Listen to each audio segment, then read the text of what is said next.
Kelulusan ratusan P3K dibatalkan, respons Ombudsman tegas. Namun sebelum itu jangan lupa untuk subscribe ya teman-teman, karena untuk channel ini akan memberikan informasi tentang pendidikan P3K dan CPNS 2024. Sebanyak 532 peserta seleksi calon P3K berijazah D4 bidang pendidik dibatalkan kelulusannya karena dianggap kualifikasi pendidikan tidak sesuai dengan surat edaran Dirjen Nakes nomor PT 0103-F dan seterusnya. Merespons hal tersebut, Ombudsman RI menemukan maladministrasi terkait pembatalan kelulusan P3K tenaga kesehatan berijazah D4 Bidan Pendidik Formasi Bidan Ahli tahun 2023. Maladministrasi merupakan perilaku atau perbuatan melawan hukum dan etika dalam proses administrasi pelayanan publik. Anggota Ombudsman RI Robert Naendi Jaweng dalam konferensi pers di Gedung Ombudsman RI Jakarta Pusat menjelaskan temuan maladministrasi itu berdasarkan hasil pemeriksaan dokumen pada April 2024.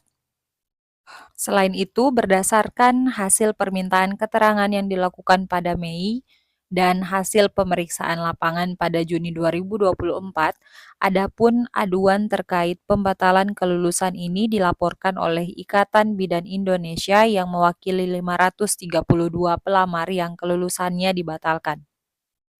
Pihak terlapor adalah PLT Kepala Bidan Kepegawaian Negara dan Dirjen Nakes Kementerian Kesehatan.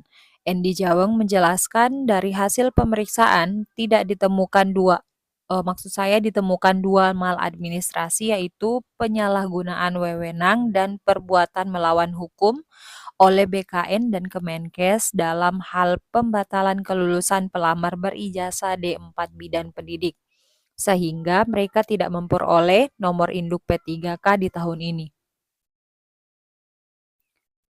Ombudsman berpendapat bahwa Dirjen Nakes Kementerian Kesehatan tidak pernah melakukan sosialisasi dan penjelasan terkait SE Dirjen Nakes kepada panitia seleksi daerah, sehingga menimbulkan multitafsir yang berakibat pada perbedaan implementasi kepada peserta seleksi.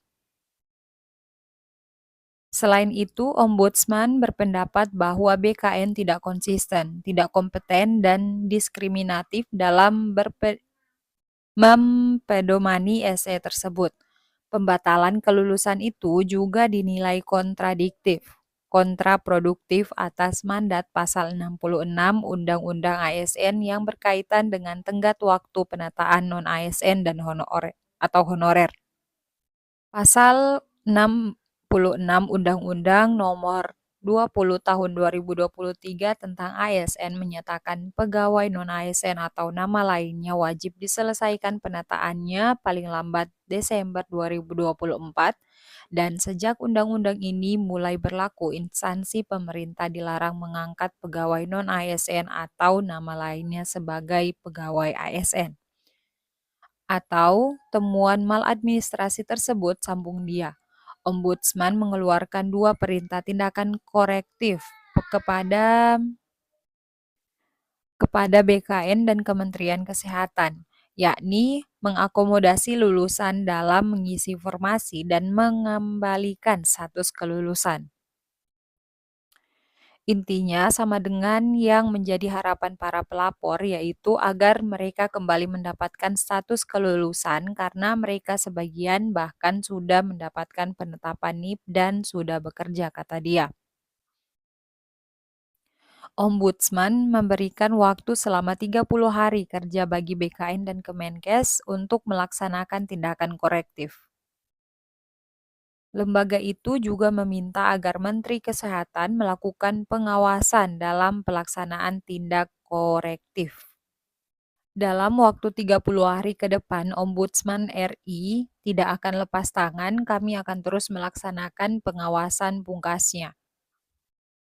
Diketahui sebanyak 532 peserta seleksi CPNS Maksud saya P3K berijazah D4 bidan, pendidik dibatalkan kelulusannya karena dianggap kualifikasi pendidikan tidak sesuai dengan Surat Edaran Dirjen Nakes nomor PT 0103-F garing seterusnya.